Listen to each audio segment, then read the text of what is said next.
దేవునికి స్తోత్రం. హల్లెలూయా.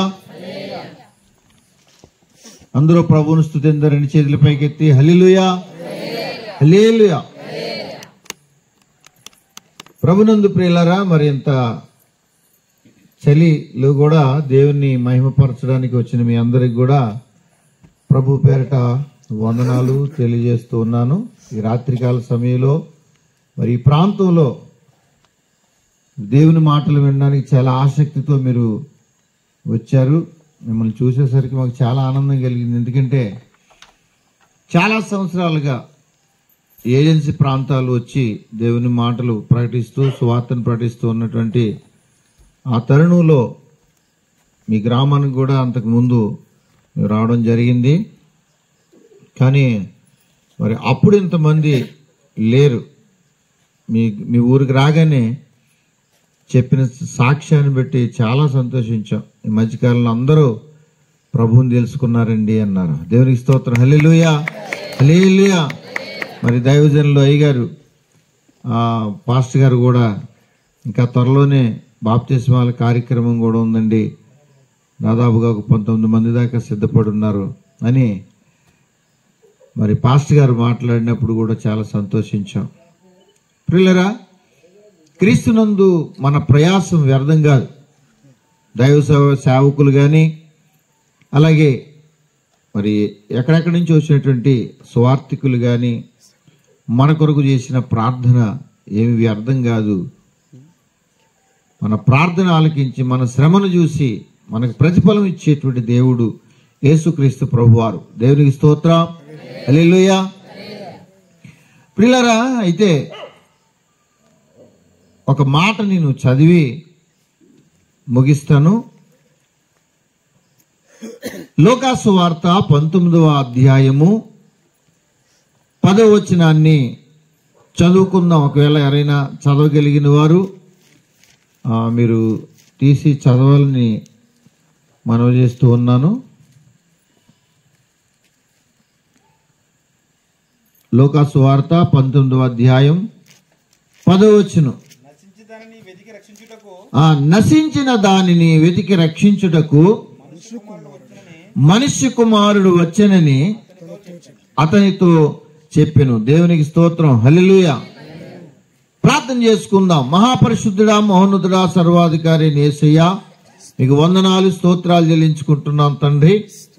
సకల ఆశీర్వాదములకు కారణభూతుడా, ప్రియ పరలోకపు తండ్రి, మీకు వందనాలు.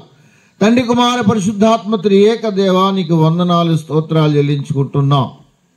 సమయంలో అయ్యానైనా ప్రభువా, నీ బిడ్డల యొక్క స్తుతులను మీరు అంగీకరించి అయా స్తుతులను మీరు గైకొని దీవించిన విధానమును బట్టి మీకు వందనాలు. అలాగే సాక్ష్యము ద్వారా మీరు మహిమనుందారు. నీ కుమారుని జీవితంలో మీరు వేసినటువంటి మేలును బట్టి మీకు వందనాలు స్తోత్రాలు.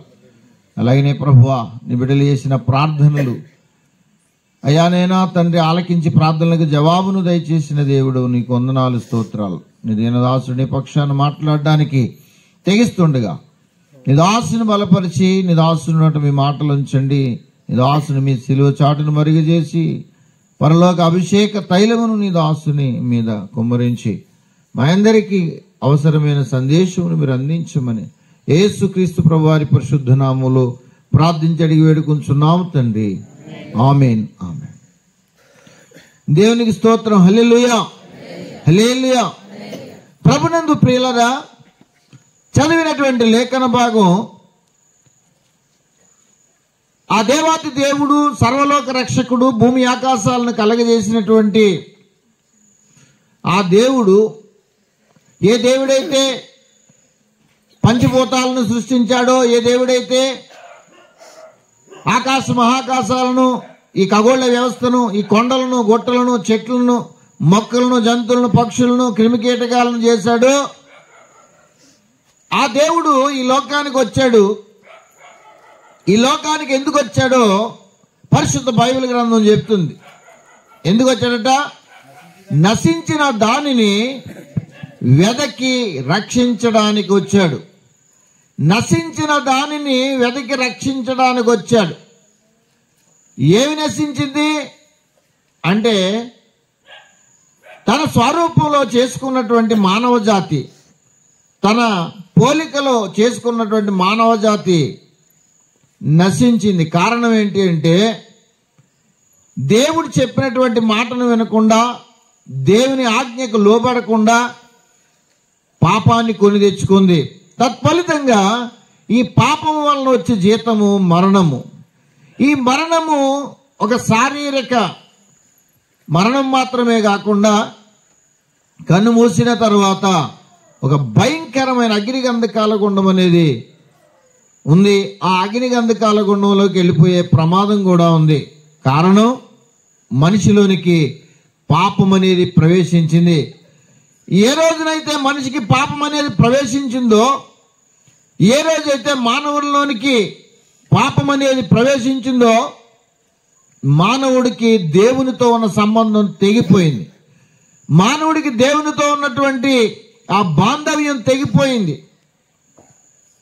అప్పటి వరకు దేవునితో కలిసిమెలిసి ఉండేటటువంటి మానవుడు ఆ ఏదైనా తోటలోకి వచ్చి దేవుడు సంచరిస్తూ ఉంటే చిన్నపిల్లల్లాగా దేవునితో కలిసి, దేవునితో మరి ఆ ముచ్చటించేటువంటి ఆదాము హవ్వలు ఒకానొక టైం వచ్చింది, దేవుడు వస్తే దాక్కున్నారు.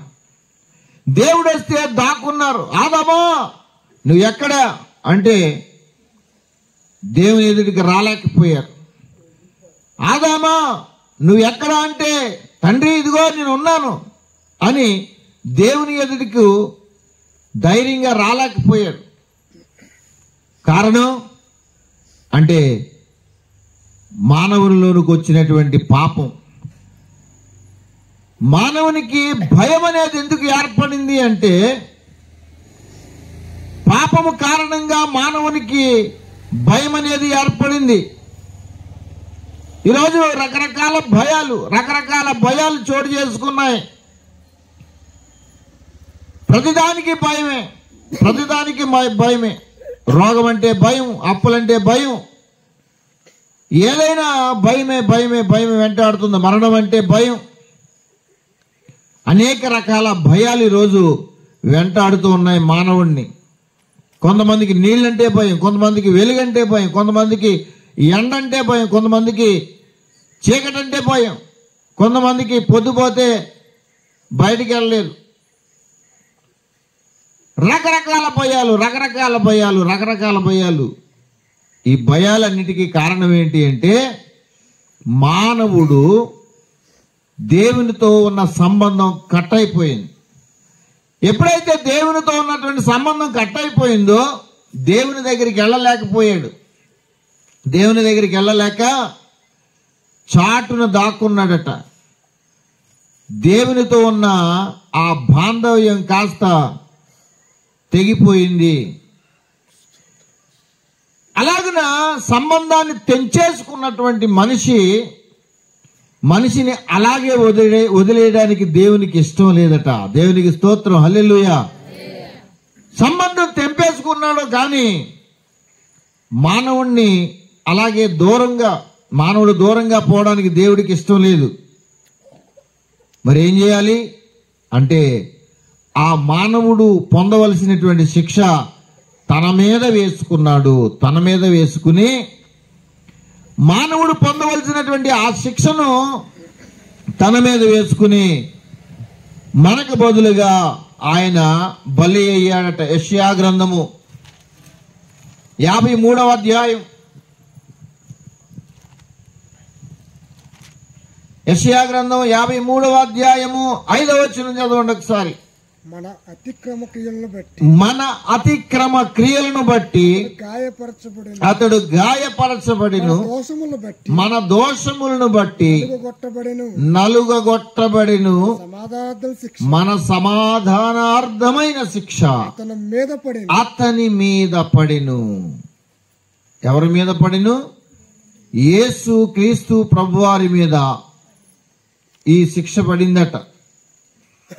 ఎందుకు అంటే మన సమాధానార్థమైన శిక్ష. అంటే దేవునితో సమాధానం కలగాలి అంటే ఏదైనా తోటలో మానవుడు కోల్పోయినటువంటి ఆ సమాధానం, ఏదైనా తోటలో దేవునితో కలిసిమెలిసి ఉండేటువంటి ఆ యొక్క ప్రేమానురాగాలు మళ్ళా పొందుకోవాలి అంటే, ఇప్పుడు సమాధానం కావాలి అంటే, తాను చేసినటువంటి శిక్షకు, తాను చేసినటువంటి పాపానికి శిక్ష పడాలి. తాను అతిక్రమించినటువంటి ఆ పాపముకు తగినటువంటి శిక్ష పడాలి. అది ఎలాగా అంటే, దేవుడే మరలా ఆ శిక్ష తన మీద వేసుకున్నాడు. తన మీద వేసుకుని ఆయన ఈ లోకానికి వచ్చి మనుషులందరి కొరకు బలి అయిపోయాడు. మనుషులందరి కొరకు బలి అయిపోయాడు. బలి అయిపోవడానికి ఈ లోకానికి వచ్చాడు. మొదటి తిమోతి పత్రిక 1:15 చెప్పబడింది, పాపులను రక్షించుటకు క్రీస్తు యేసు ఈ లోకానికి వచ్చారట. యేసు క్రీస్తు ప్రభు వారి లోకానికి ఎందుకు వచ్చారయ్యా? ఎందుకు వచ్చారయ్యా అంటే, ఆయన మనుషులందరినీ రక్షించడానికి, ఆ రక్షణ ఎలాగ రక్షించడానికి వచ్చాడు అంటే, మన మీద పడేటువంటి ఆ శిక్ష ఆయన మీద వేసుకున్నాడు. మన మీద పడేటువంటి ఆ భారము, లేకపోతే మనం మోసేటువంటి ఆ భారము, ఆ పాప శిక్ష ఆయన మీద వేసుకున్నాడు. ఆయన మీద వేసుకుని మనల్ని విడిపించడానికి లోకానికి వచ్చాడు. హల్లెలూయా. అందుకనే నశించిన దానిని వెదకి రక్షించడానికి వచ్చాడట. ప్రియ సహోదరి సహోదరులారా, యేసుక్రీస్తు ప్రభువారు ఎవరిని రక్షించడానికి వచ్చాడట? నశించిన దానిని. ఈ లోకంలో ఎవరైనా మనల్ని కోరుకోవాలి అంటే, ఈ లోకంలో ఎవరైనా మనల్ని ప్రేమించాలంటే, ఈ లోకంలో ఎవరైనా మనల్ని దగ్గరికి చేర్చుకోవాలి అంటే ఏం చూస్తారు తెలుసా? ఏం చూస్తారు? నీ ద్వారా ఏదో ఒక లాభాన్ని చూస్తారు, అంతే కదా.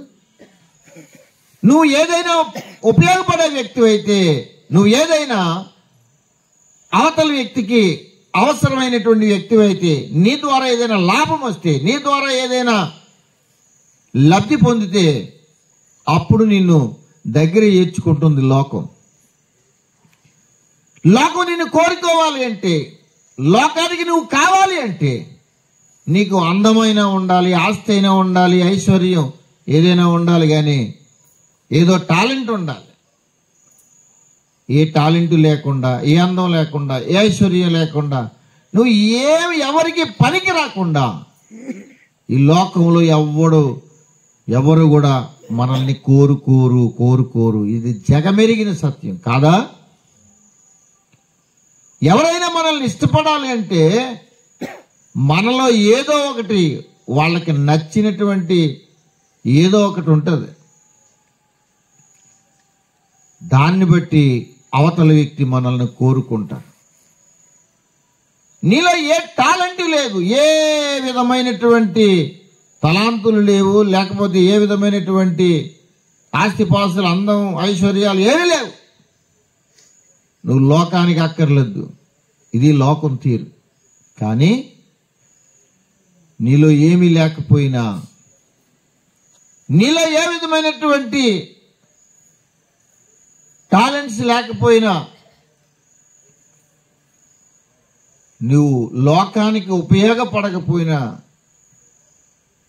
నిన్ను కోరుకునేటువంటి ఏకైక వ్యక్తి యేసుక్రీస్తు ప్రభువారు. దేవునికి స్తోత్రం. హల్లెలూయా. ఎందుకు వచ్చాడు ఆయన అంటే, నశించిన దానిని వెదకి రక్షించడానికి వచ్చాడు. నశించిన దానిని వెదకి రక్షించడానికి వచ్చాడు. ప్రియ దేవుని బిడ్డలారా, నువ్వు ఒకవేళ లోకానికి పనిచేయని వ్యక్తివా, నువ్వు ఒకవేళ ఎవరికి ఉపయోగం లేని వ్యక్తివా, నువ్వు ఒకవేళ నీ కుటుంబానికే ఉపయోగం లేనటువంటి వ్యక్తిగా ఉన్నావా, ఈ లోకంలో ఎవరు కూడా నిన్ను గుర్తించలేనటువంటి స్థితిలో ఉన్నావా, ఎవరు నన్ను ప్రేమించలేరండి, ఎవరు నన్ను పట్టించుకోరండి, ఎవరు నన్ను పలకరించరండి అనేటువంటి ఒక ఆలోచనలో ఉన్నవా? అయినా పర్వాలేదు, నిన్ను పట్టించుకునే వ్యక్తి ఒకడున్నాడు. నిన్ను పట్టించుకునే ఒక ఆయన ఉన్నాడు. ఆయన పేరే నజరేయుడైన యేసు. దేవునికి స్తోత్రం, హల్లెలూయా. మనల్ని పట్టించుకునేవాడు ఉన్నాడండి. ఈ లోకంలో ఎవరైనా పట్టించుకోకపోయినా నో ప్రాబ్లం. ఈ లోకంలో ఎవరైనా నిన్ను గుర్తించకపోయినా ఏం పర్లేదు. ఎందుకో తెలుసా? నిన్ను పట్టించుకునేవాడు నీ ద్వారా ఏదైనా లాభం ఉంటేనే పట్టించుకుంటాడండి. నీ ద్వారా ఏదైనా ఉపయోగం ఉంటేనే పట్టించుకుంటాడు. నీ ఉపయోగం కోసం పట్టించుకునేవాడు నిన్ను పట్టించుకున్న ఒకటే, పట్టించుకోకపోయినా ఒకటే. నీ లాభం కోసం నిన్ను ప్రేమించేవాడు నిన్ను ప్రేమించిన ఒకటే, ప్రేమించకపోయినా ఒకటే. కానీ నీ ద్వారా ఏ లాభం లేకపోయినా నిన్ను ప్రేమించగలిగేవాడు యేసుక్రీస్తు ప్రభువారు. దేవునికి స్తోత్రం, హల్లెలూయా, హల్లెలూయా, హల్లెలూయా. ఎందుకు మనల్ని అంతగా ప్రేమించాడు? ఎందుకు అంతగా ప్రేమించాడండి? ఈ లోకంలో చాలా మంది అవతార పురుషులు వచ్చారు, చాలా మంది దేవుడు దేవతలుగా పిలవబడిన వాళ్ళు వచ్చారు. ఈ లోకంలో చాలా మంది పుణ్య పురుషులు వచ్చారు, మహానుభావులు వచ్చారు, మహర్షులు వచ్చారు, అవతార పురుషులు అందరూ వచ్చారు. కానీ వారెవరు అంతగా ప్రేమించకపోవడానికి యేసుక్రీస్తు ప్రభువారు ఒక్కడే ప్రేమించడానికి గల కారణం ఏంటి అంటే, వాళ్లకు ఈయనకు ఉన్న తేడా ఏంటో తెలుసా? వాళ్ళెవరు కూడా మనల్ని కనలేదు. మనల్ని కన్న ప్రేమ, కొన్న ప్రేమ, ఏసన్న ప్రేమ అని గండుగొండ రాజుబాబు అనే దైవజనులు వ్రాశారు. నన్ను మార్చుకున్నా కలువరి ప్రేమ, నన్ను చేర్చుకున్నా తండ్రి ప్రేమ, నన్ను వాచుకున్నా దేవుని ప్రేమ, నన్ను వాచుకున్నా దేవుని ప్రేమ, నన్ను తీర్చిదిద్దే పరిశుద్ధుని ప్రేమ, పరిపూర్ణుని ప్రేమ, పరిపూర్ణుని ప్రేమ, పరిశుద్ధుని ప్రేమ, పరిశుద్ధుని ప్రేమ, పరిపూర్ణుని ప్రేమ. ప్రేమ యేసు ప్రేమ, ప్రేమ దివ్య ప్రేమ, ప్రేమ యేసు ప్రేమ, ప్రేమ దివ్య ప్రేమ. నా కోసం వచ్చిన ప్రేమ, నా రుణమును తీర్చిన ప్రేమ, నా వాకిట నిలిచిన ప్రేమ, నాలో నివసించే ప్రేమ. నా కోసం వచ్చిన ప్రేమ, నా వాకిట నిలిచిన ప్రేమ, నా వాకిట నిలిచిన ప్రేమ, నాలో నివసించే ప్రేమ, నాలో గిట నడిచిన ప్రేమ, నా కర నెరిగిన ప్రేమ, నాలో గిట నడిచిన ప్రేమ, నా కర నెరిగిన ప్రేమ, నా కలిగిచ్చే నన్ను కన్న ప్రేమ, ఏ సన్న ప్రేమ, పరిశుద్ధుని ప్రేమ, పరిపూర్ణుని ప్రేమ, పరిశుద్ధుని ప్రేమ, పరిపూర్ణుని ప్రేమ. ప్రేమ యేసు ప్రేమ, ప్రేమ దివ్య ప్రేమ, ప్రేమ యేసు ప్రేమ, ప్రేమ దివ్య ప్రేమ. హల్లెలూయా. మనల్ని మార్చుకున్న ప్రేమ, మనల్ని చేర్చుకున్న ప్రేమ, అంతేకాదు మనల్ని కన్న ప్రేమ. దేవునికి స్తోత్రం, హల్లెలూయా. ఒకానొక ప్రాంతంలో ఒక నీటిలోనికి ఒక చిన్నపిల్లాడు పడిపోయాడు. మునుగుతున్నాడు, తేలుతున్నాడు, మునుగుతున్నాడు, తేలుతున్నాడు. ఆ గొట్టు మీద అందరూ చూశారు. అయ్యో అయ్యో అయ్యో అని చెప్పేసి అందరూ బాధపడుతున్నారు. సడన్ గా ఒక వ్యక్తి చూశాడు. గబగబా గబగబా వెళ్ళి ఆ ఏట్లో దూకి తన ప్రాణాలకు తెగించి ఆ బిడ్డను పట్టుకుని బయటకు వచ్చాడు. చాలా మంది చూశారు, జాలిపడ్డారు. తప్పేం కాదు కదా, జాలిపడ్డం తప్ప కాదు. అయ్యో పాపం అనడం తప్ప కాదు.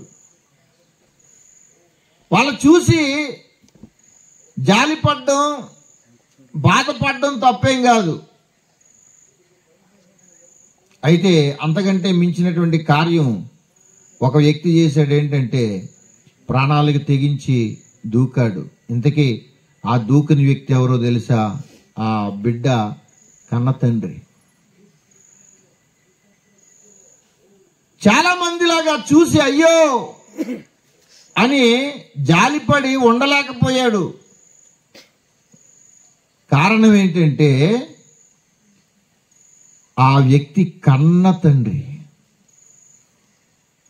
కన్న తండ్రి కనుక అందరిలాగా జాలిపడి గొట్టు మీద అయ్యో పాపం అని చెప్పేసి ఊరుకోలేకపోయాడు.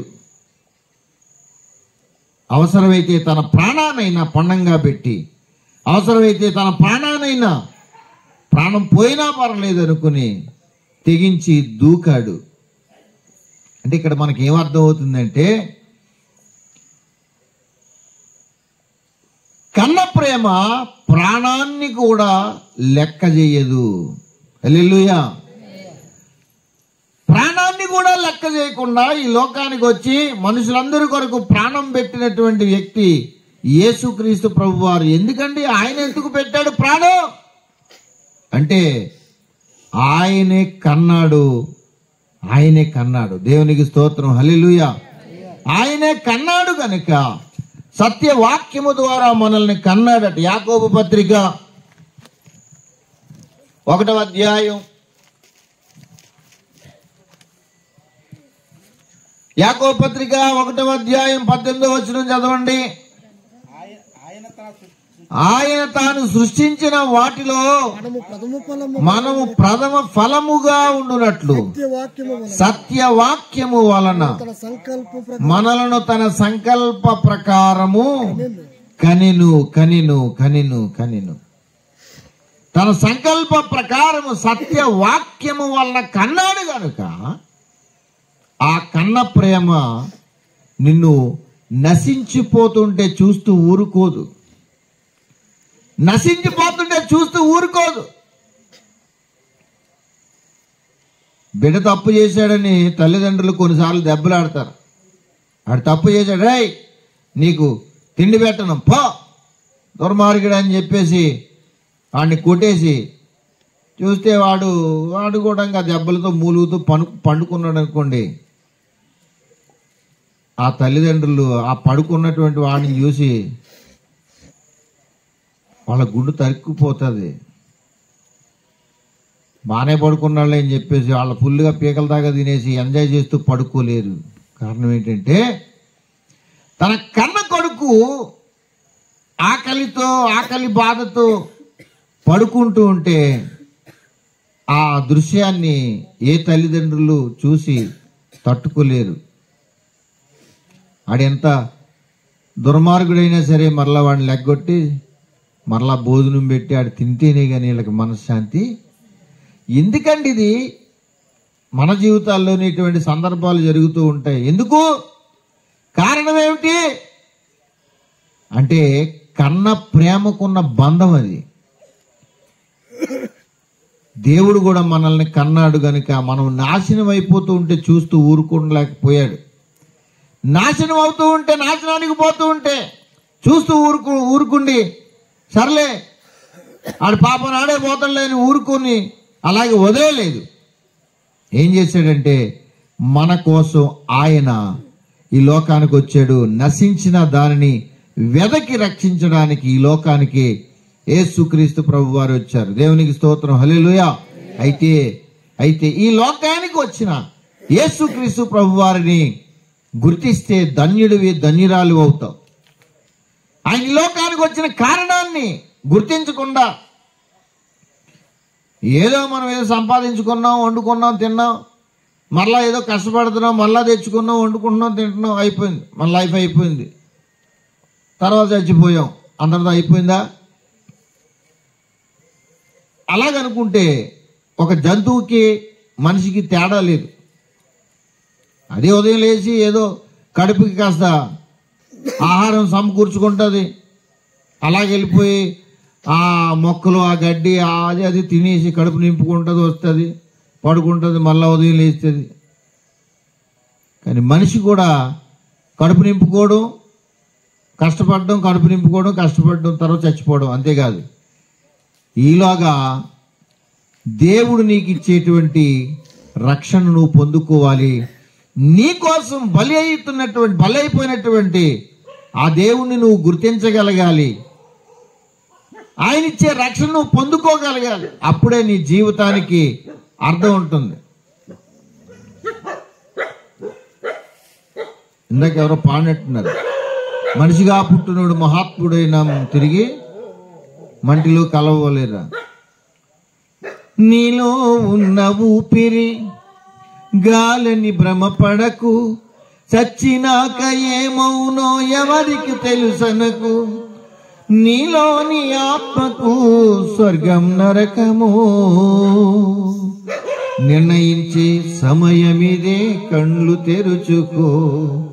మనిషిగా పుట్టినోడు మహాత్ముడైన మరల మంటిలో కలవవలయురా. తీసుకుని పోలేవు పిచ్చిక పుల్లైనా, ఇలా సంపాదన వదలవలయురా. దీపముండగానే ఇల్లు చక్క పెట్టుకో, ప్రాణముండగానే నీవు ప్రభుని నమ్ముకో. దీపముండగానే ఇల్లు చక్క పెట్టుకో, ప్రాణముండగానే నీవు ప్రభుని నమ్ముకో. ఒకేసారి జన్మిస్తే 2 సార్లు చావాలి, ఆరిపోని అగ్నిలో యుగ యుగాలు కాలాలి. ఒకేసారి జన్మిస్తే 2 సార్లు చావాలి, ఆరిపోని అగ్నిలో యుగ యుగాలు కాలాలి. క్రీస్తులో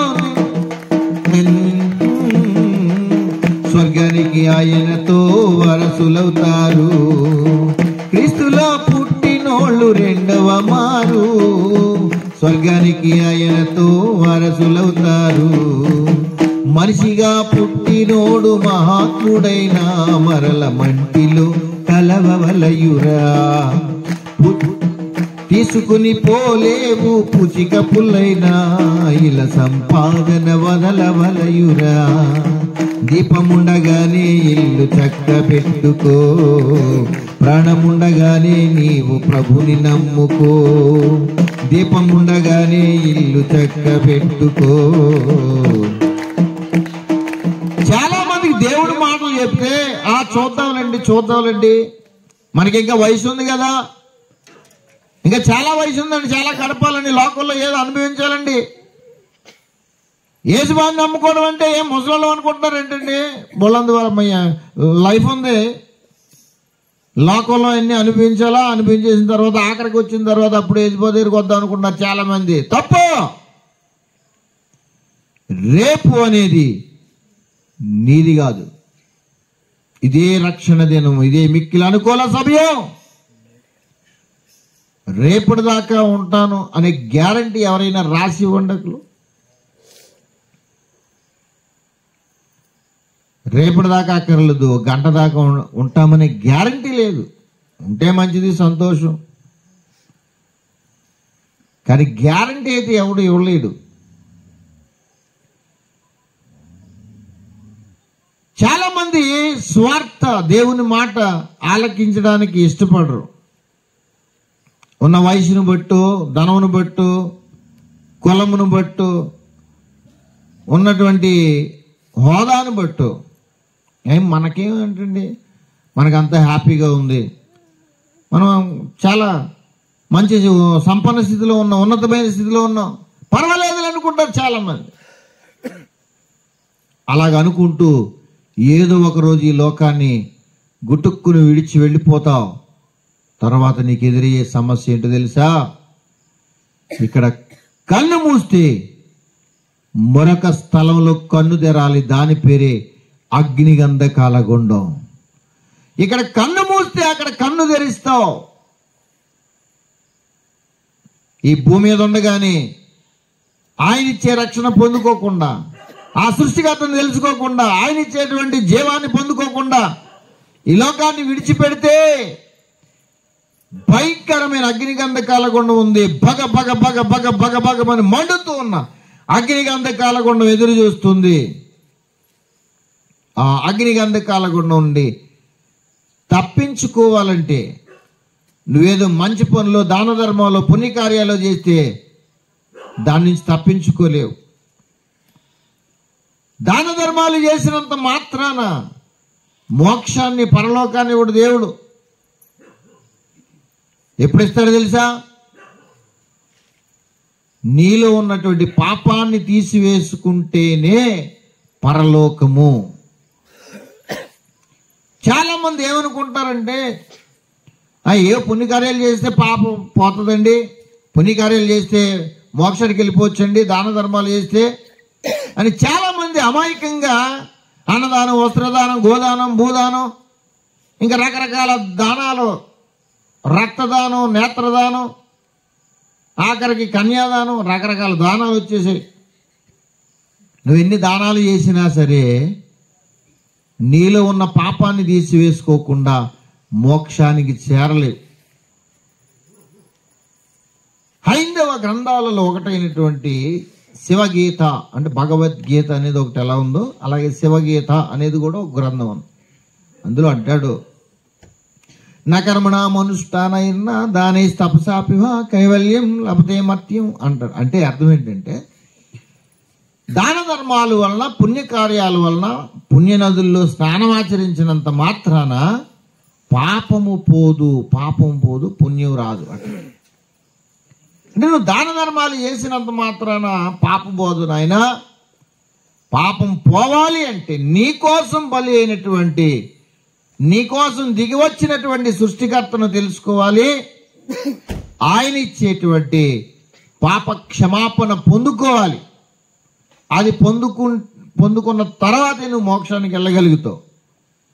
అది పొందుకోకుండా నువ్వు టైం పాస్ చేస్తే ఏదో ఒక రోజున నీ టైం ఆగిపోతుంది. టైం పాస్ చేస్తూ కూర్చోద్దు. టయానికి గ్యారంటీ లేదు. ఏదో ఒక రోజు గడియారం ఆగిపోద్ది కదా. మన ఇంట్లో గడియారాలు ఉంటాయి, బ్యాటరీ వేసుకుంటాం, అది కొన్నాళ్ళు తిరుగుతుంది. సడన్గా ఒకరోజు అది 7 కాడే ఉంటుంది, ఒక గంట పోయిన తర్వాత మళ్ళా చూస్తే 7 దగ్గరే ఉంటుంది, మళ్ళా 2 గంటలు పోయిన తర్వాత చూస్తే అక్కడే ఉంటుంది. అంటే అర్థం ఏంటి? దాని టైం ఆగిపోయి, దాని టైం బాగోలేదన్నమాట. కానీ మనకు కూడా టైం బాగోలేదు. ఎవడైనా ఏదైనా అయితే ఏమంటారు, ఆ టైం బాగోలేదండి అంటాం కదా. ఎవడైనా ఏదైనా పోయాడు అనుకోండి, ఏమంటారు? ఆ టైం బాగోలేదండి అంటారు. టైం బాగోలేదంటే అర్థం ఏంటంటే అటు గడియారం ఆగిపోయిందని. మన గడియారం కూడా ఎప్పటికప్పుడు ఆగిపోద్ది, ఆ తర్వాత మనం చేసేది లేదు. టైం ఉన్నంతసేపే, నీ గడియారం తిరుగుతున్నంతసేపే నువ్వు దేవుడిచ్చినటువంటి రక్షణ పొందుకోవాలి, ఆయనను తెలుసుకోవాలి. చాలామంది ఏదో పిచ్చి పిచ్చి మాటలు మాట్లాడుతూ చూద్దాంలే, చేద్దాంలే అనేవాళ్ళు కొంతమంది ఏమో యేసుక్రీస్తు ప్రభు వారి మాటలు చెప్తుంటే వేళకోళం చేసి, వెక్కిరింతలు చేసి, ఈడు పరలోకం వెళ్ళిపోతాడంటండి, లేకపోతే నరకం అంటండి అని ఎగతాళిగా వేళాకోళంగా మాట్లాడే వాళ్ళు కూడా ఉన్నారు. వేళాకోళం చేస్తే ఒకవేళ వేళాకోళం చేసి నువ్వు ఏదో ఎంజాయ్ చేయొచ్చేమో, కానీ కన్ను మూస్తే అక్కడ వేళాకోళం చేయడానికి ఉండదు, నవనానికి ఉండదు. నరకంలో ఎలా ఉంటుందంటే బగబగమని మండుతూ ఉంటుంది. యేసయ్యను నమ్మమంటే వేళాకోళం చేయకు, వేళాకోళం చేయకు. యేసయ్య మాటలను తీసి పారేయకు. నరకమంటే నవ్వులాట కాదయ్యా సోదరా, యుగ యుగాలు బాధపడే స్థలమయ్యా సోదరా. చనిపోక ముందే యేసుని నమ్ముకో, చనిపోక ముందే యేసుని నమ్ముకో, చనిపోక ముందే యేసుని నమ్ముకో, చనిపోక ముందే యేసుని నమ్ముకో. శాశ్వతము కాదురా ఈ లోకము, శాశ్వతము కాదురా ఈ లోకము, శాశ్వతము అయినది పరలోకము, శాశ్వతము అయినది పరలోకము. ఎన్నాళ్ళు బ్రతికినా చనిపోక తప్పదు, ఎన్నాళ్ళు బ్రతికినా చనిపోక తప్పదు. చనిపోక ముందే యేసుని నమ్ముకో, యేసుని నమ్ముకో. రేపో మా పని నీవు వాయిదా వేయకు, వాయిదా వేయకు. నేడే రక్షణ దినమని తెలుసుకో సోదరా, తెలుసుకో సోదరి. రేపో మా పని నీవు వాయిదా వేయకు, వాయిదా వేయకు. నేడే రక్షణ దినమని తెలుసుకో సోదరా, తెలుసుకో సోదరి. ప్రాణముండగానే నువ్వు యేసయ్యను నమ్ముకో, ఈ అవకాశం మరలా రాదేమో సోదరా. ప్రాణముండగానే నువ్వు యేసయ్యను నమ్ముకో, ఈ అవకాశం మరలా రాదేమో సోదరి. చనిపోక ముందే యేసుని నమ్ముకో, చనిపోక ముందే యేసుని నమ్ముకో, చనిపోక ముందే యేసుని నమ్ముకో, చనిపోక ముందే యేసుని నమ్ముకో. శాశ్వతము కాదురా ఈ లోకము, శాశ్వతము కాదురా ఈ లోకము, శాశ్వతము అయినది పరలోకము, శాశ్వతము అయినది పరలోకము. ఎన్నాళ్ళు బ్రతికినా చనిపోక తప్పదు, ఎన్నాళ్ళు బ్రతికినా చనిపోక తప్పదు. చనిపోక ముందే యేసుని నమ్ముకో, చనిపోక ముందే యేసుని నమ్ముకో. హల్లెలూయా. ఎప్పుడు నమ్ముకోవాలి? చనిపోకముందే, అవకాశం ఉన్నప్పుడే. తీరా కన్ను మూసిన తర్వాత, మనం అక్కడికి వెళ్ళిన తర్వాత మారు మనసు పొందే అవకాశం లేదు. కన్ను మూసిన తర్వాత అక్కడికి వెళ్ళిపోయిన తర్వాత అయ్యా నాకు అవకాశం ఈయనైనా అంటే కుదరదు. నీకున్న అవకాశం ఇక్కడే వినియోగించుకోవాలి. ముందుగానే చెప్పాడు కదా, ఇదే రక్షణ దినం, ఇదే మిక్కిలి అనుకూల సమయం. అంటే ఆ సమయాన్ని వదిలేసి వెనకడికి ఎవడో చేతులు కాలిపోయిన తర్వాత ఆకులు పట్టుకున్నాడు. ఎప్పుడు పట్టుకోవాలా? కాలక ముందు పట్టుకోవాలాడు. కాలక ముందు ఆకులు పట్టుకుని దించితే చేతులు కాలకుండా సేవ్ అవుతాడు. చేతులు కాలు చేసుకున్న తర్వాత అప్పుడు ఆకులు పట్టుకుంటున్నాడు. ఆకులు అప్పుడు ఎందుకు? మనం కూడా అలాగే చేస్తుంటాం. అవకాశం అంతా పోయిన తర్వాత ఎన్ని మాటలు చెప్పినా చాలా మందికి అర్థం కాదు. ఏటోనండి అలా చెప్తూ ఉంటారు, అలా చెప్తుంటారు. వాళ్ళకేం పని పాట లేక. అవునా? పని పాట లేకుండా వచ్చాం కాకినాడ నుంచి, చాలా దూర ప్రాంతం నుంచి 2 దినాలు, ఈరోజు రేపు. మా పనులు పక్కన పెట్టుకుని ఇందులో ఉద్యోగాలు చేసేవాళ్ళు ఉన్నారు, వ్యాపారాలు చేసేవాళ్ళు ఉన్నారు, చేతి పనులు చేసుకునే వాళ్ళు ఉన్నారు. వాళ్ళందరి పనులు పక్కన పెట్టి వేల రూపాయలు రాబడి వచ్చేటువంటి పనులు కూడా పక్కన పెట్టుకుని ఈ సువార్తకి 2 రోజుల మీద సువార్త అంటే ఇంకో రోజు ఉపవాసం ఉండి మరలా ఆ రోజు ప్రార్థన చేసుకుని ఆ రోజు కూడా మరలా సెలవు పెట్టాలి. అంటే ఒక 2 రోజుల సువార్తకి 3 రోజులు కేటాయించుకుని మేము రావాలి. ఈలోగా మా దీనికి అయ్యే ఖర్చు, పెట్రోల్ డబ్బులు, మా భోజనాల ఖర్చులు, ఎవరిని ఎక్కడికైనా వెళ్ళి మేము 1 రూపాయి కూడా అడగం, ఎవరి మీద భారం పెట్టం. ఇలాగే మీకులాగా ఎవరైనా వచ్చి సహకరించి కూర్చుంటే దేవునికి స్తోత్రం, మంచిది. ఒకవేళ ఎవ్వరు రాకపోయినా సరే మేమేదో అలాగా రోడ్డు మీద అయినా సరే ఇలా చిన్న కూటంలాగా పెట్టేసి మేము చెప్పాల్సిన మాటలు చెప్పేసి, చెప్పాల్సిన వాక్యం చెప్పేసి, పాడేయాల్సిన పాటలు పాడేసి మేము వెళ్ళిపోతాం. ఎందుకు అంటే పని పాట లేక. చాలా మంది ఏమనుకుంటారంటే వీళ్ళకేం పని పాట లేక అనుకుంటారు. అలాగే ఎంత చెప్పినా సరే ఒక ఆమె తల్లిగారు వినేది కాదట. ఎంత చెప్పినా సరే వినేది కాదంట. నెత్తి నోరు బాదుకున్న బంధువులు చెప్పిన, స్నేహితులు చెప్పిన, పాస్టర్ గారు చెప్పిన వినేది కాదంట. తీరా గుట్టుకుని కన్ను మూసిందంట. చనిపోయిన తర్వాత అక్కడ ఆ బాధను భరించలేక అక్కడ పాట ఎత్తుకుందంట. ఎక్కడ? నరకంలో. అక్కడికి వెళ్ళిపోయి ఆ నరకంలో యాతన పడుతూ బాధపడుతుందంట. లోకాసు వార్త 16వ అధ్యాయంలో ధనవంతుల ఆదరికత ఉంది కదా. ఆ ధనవంతుల ఆదరికత ఒక పాస్టర్ గారు దాన్ని ఒక అర్థం అవడానికి, సువార్త అర్థం అవడానికి ఒక మంచి సువార్త గీతం రాశారు. ఆ పాటలో ఇలా అంటుందంట దేవుని దగ్గరికి పోయి, అయ్యో దేవా, పెట్టిలో నగలన్నీ పెట్టిలోనే ఉన్నాయి నావనుకున్నాను దేవా. అక్క అడిగని గాని, చెల్లి అడిగని గాని ఏమన్నా ఇవ్వలేదు దేవా. ఎన్నడు ఈ చావు రాదనుకున్నాను, నీ దరి చేర్చుకో యేసయ్యా. ఏంటంట? అక్క అడిగిన గాని, చెల్లి అడిగిన గాని ఇవ్వలేదట. పెట్టిలో నగలు పెట్టిలోనే ఉన్నాయి. పెట్టుకుందాం అనుకుంది పాపం. తినక కొంతమంది బంగారం అంటే చాలా ఆశ, తినడం మానేసి బంగారం కొనుక్కుని దాచుకుంటారు. ఆవిడ అలాగే దాచుకుంది అమ్మగారు పాపం.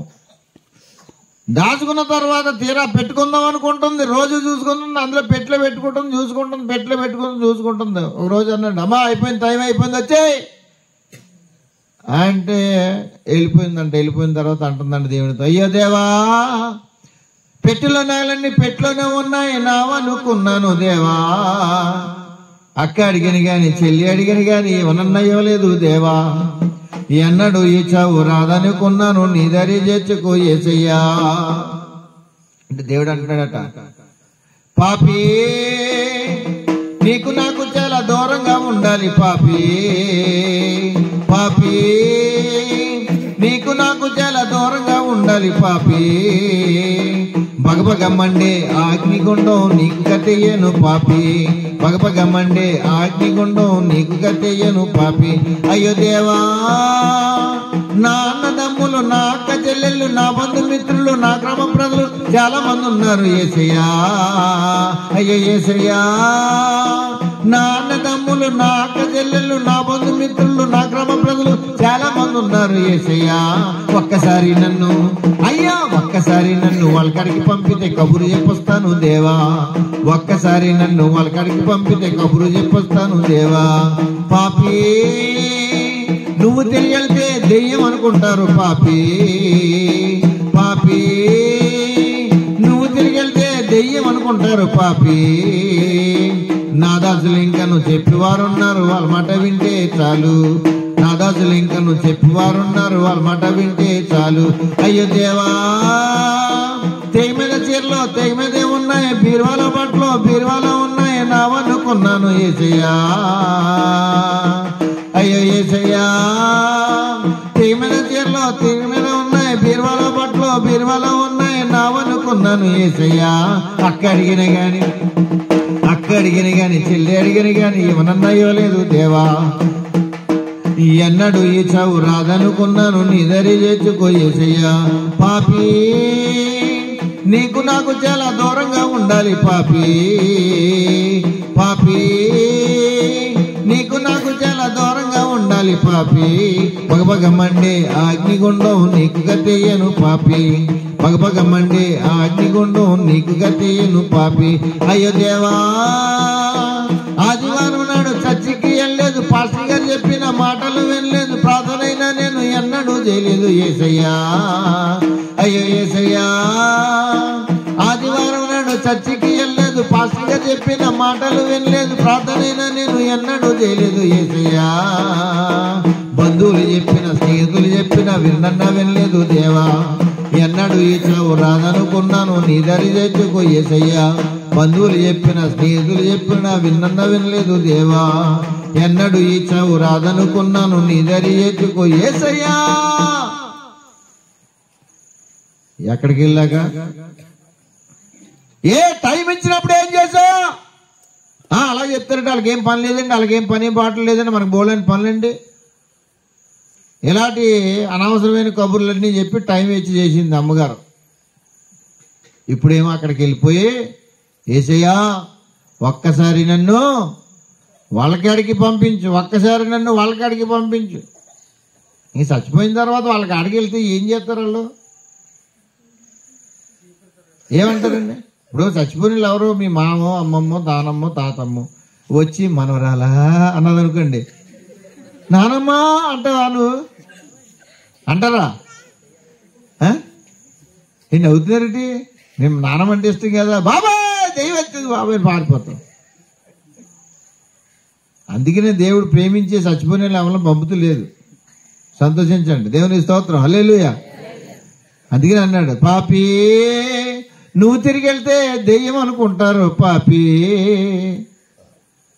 అందుకని ఆ చచ్చిపోయిన వాళ్ళు వచ్చి మనకు సువార్త చెప్పినా మనమేను మళ్ళీ ఆ దెయ్యం వదలగొట్టుకోవడానికి ఇంకో ఎక్కడికి వెళ్తాం. గనక అవకాశం ఉన్నప్పుడే మనం ఏం చేయాలి, సువార్తను నమ్మాలి. దేవుడు ఇచ్చిన రక్షణ మనం పొందుకోవాలి. ఇదే మిక్కిలి అనుకూల సమయం, ఇదే రక్షణ దినం. ఇంత గొప్ప రక్షణను మనం నిర్లక్ష్యం చేసిన ఎలాగూ తప్పించుకుంటాం అని లేఖనం సెలవిస్తుంది. ప్రియ దేవుని బిడ్డ, దయచేసి ఆలోచన చేయి. యేసుక్రీస్తు ప్రభువారు అంటే ఏదో ఎవరో తెల్లల దేవుడు అండి, విదేశీయుల దేవుడు అండి, తక్కువ కులముల దేవుడు అండి, మన దేవుడు కాదండి అని పిచ్చి పిచ్చి మాటలు మాట్లాడి తీరా గుటుక్కుని కన్ను మూసి ఆ భయంకరమైన అగ్ని గంధకాల గుండగానికి వెళ్ళకూడదని ప్రేమతో మనవి చేస్తూ ఉన్నాను. ఆలోచన చేయండి. ఇందాక చక్కని సాక్ష్యం చెప్పారు బ్రదరు. యేసుక్రీస్తు ప్రభు వారి దగ్గర రాకముందు తన బ్రతుకు వేరు. ఆయనే కాదు, ఇక్కడున్న మేమందరం కూడా మా బ్రతుకులు వేరు. యేసుక్రీస్తు ప్రభు వారు అంటే తెలియక ముందు మా జీవితాల్లో శాంతి లేదు, సమాధానం లేదు. తిన్నది వంట పట్టేది లేదు, వండుకున్నది తినేదాకా దక్కుపడి లేదు. ఎంతో క్షణక్షణం భయంగా జీవించినటువంటి జీవితాలు ఈరోజు చాలా నెమ్మదిగా ఉన్నాయి. కారణం ఏంటో తెలుసా? యేసుక్రీస్తు ప్రభు వారిని మేము అంగీకరించాం. దేవునికి స్తోత్రం, హల్లెలూయా. మేము అలాగనుకున్నాం. ఏంటండి ఎవరికి ఉపయోగం లేని మా జీవితాలు, లోకానికి పనిచేయం, కుటుంబానికి పనిచేయం, ఎవరికి పని చేయనటువంటి మా బ్రతుకులు ఎందుకు వచ్చింది? అయిపోయింది ఇంక నా జీవితం ఇంకెక్కడదో ఆఖరేమో, నా జీవితం ఇంకెక్కడదో అంతమేమో అనుకున్నటువంటి సందర్భాలు ఉన్నాయి.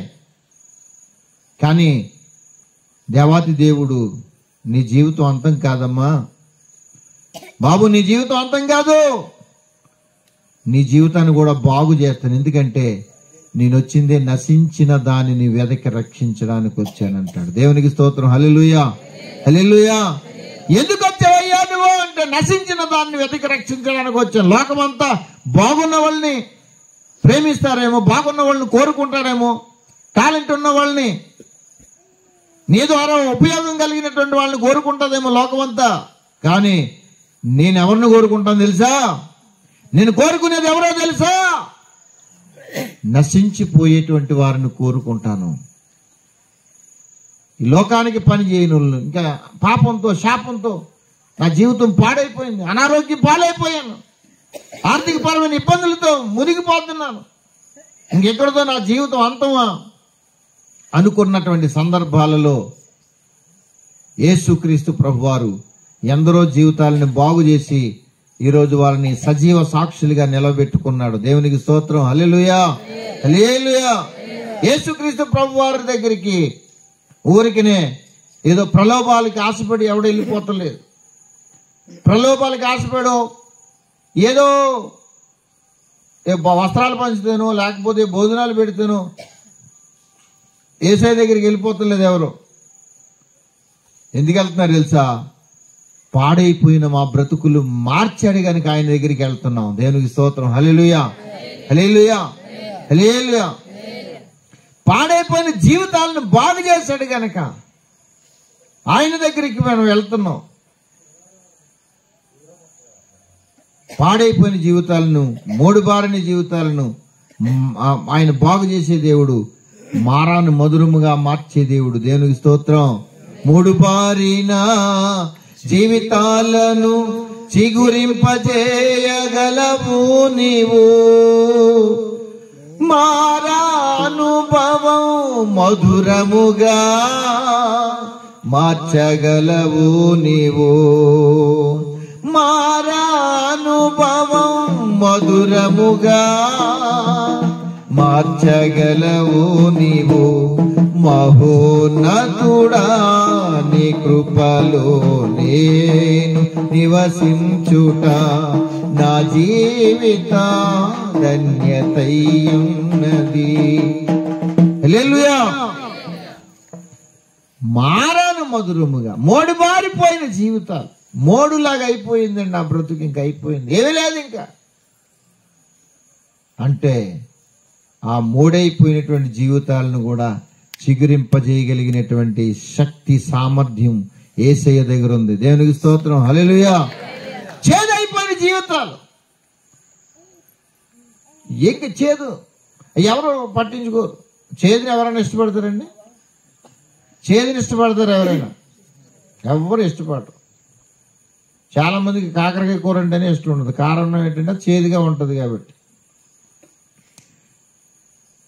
చేదుగా ఉంటే ఎవడు కూడా ఇష్టపడ్డు. కానీ చక్కగా, రుచిగా, తీపిగా, మధురంగా ఉంటేనే ఇష్టపడతారు. కానీ మారాని కూడా, మారా అంటే చేదైన అనుభవం. మారాను కూడా మధురముగా మార్చగలిగే శక్తిమంతుడు యేసునాథుడు. దేవునికి స్తోత్రం. హల్లెలూయా, హల్లెలూయా, హల్లెలూయా. నువ్వు చేదైన అనుభవాలు గుండా వెళ్ళొచ్చు.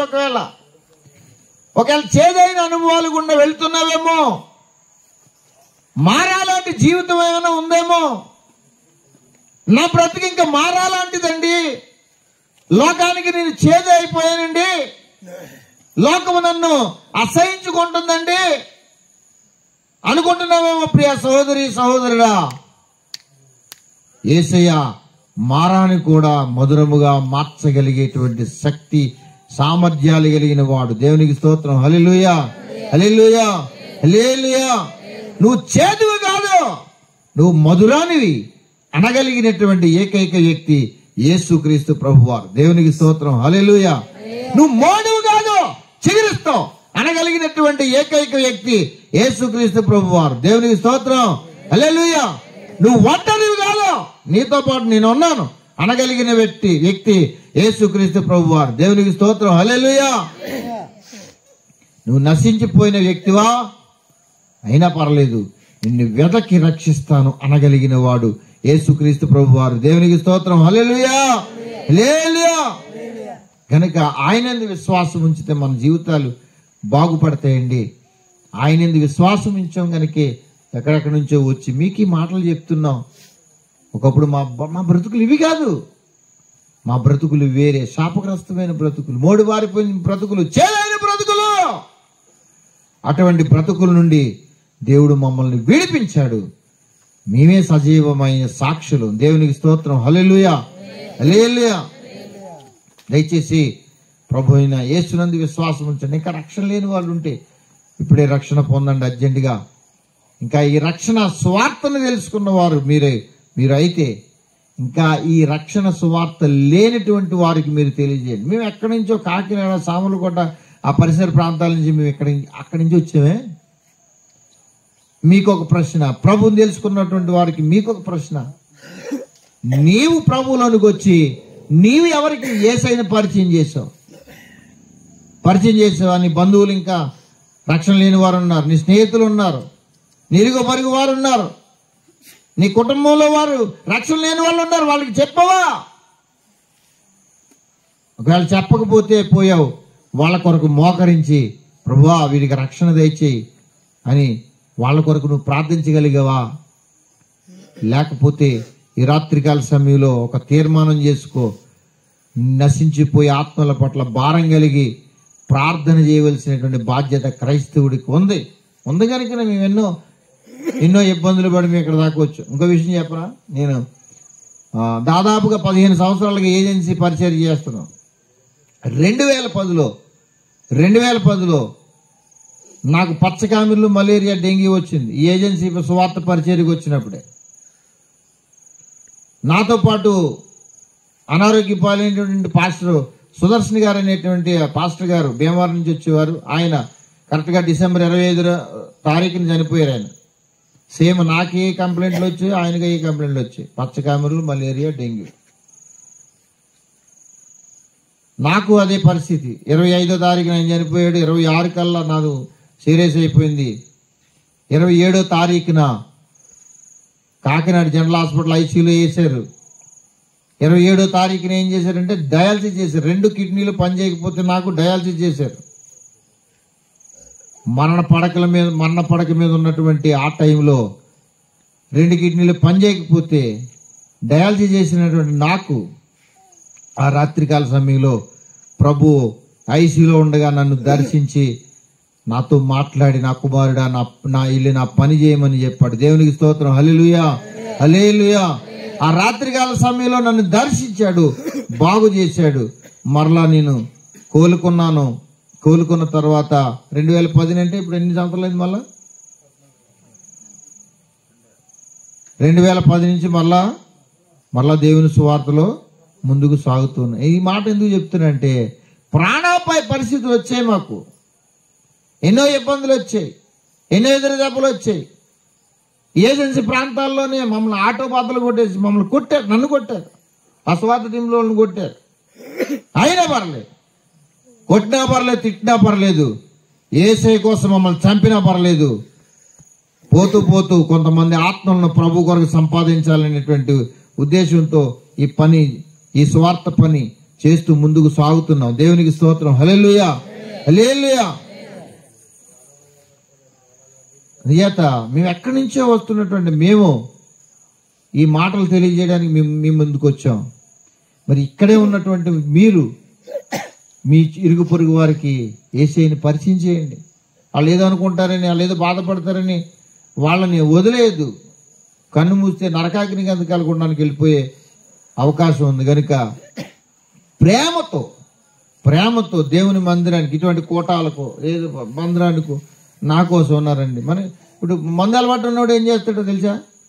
అలవాటు లేనివాడిని, స్నేహితుడిని వాడు ఎలా పాడు చేస్తాడో తెలుసా? ఒరే నా కోసం రా, ఒక పెగ్గేసుకోరా, నా కోసం రా, ఈ దమ్ములాగరా, నా కోసం.